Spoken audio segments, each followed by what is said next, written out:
आइए चलिए, अब ये क्वेश्चन देखिए यहाँ पर ये बहुत कठिन है, लेकिन मैं आपको इसको मात्र 2 से 3 सेकंड के अंदर में बता दूँगा और पूरी प्रक्रिया आपको जानने की आवश्यकता भी नहीं पड़ेगी। जैसे इस क्वेश्चन में आपसे कहा गया कि when finding the greatest common factor यानी HCF of 2 number by division method, the quotient are 4, 6 and 9 and the final divisor is यहाँ पर जो है वो 45 है। Find the least common multiple.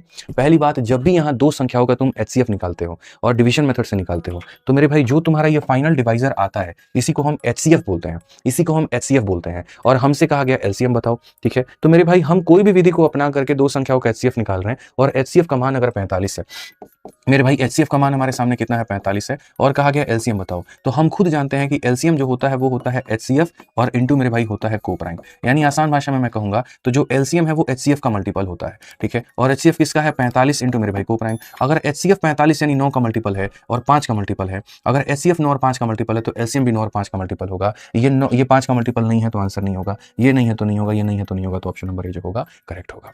तो पेपर में जितना मेरे भाई तुम्हारे लिए यहाँ पर क्वेश्चन जरूरी है, उतना ही नजर ऑप्शन पर भी जरूरी है।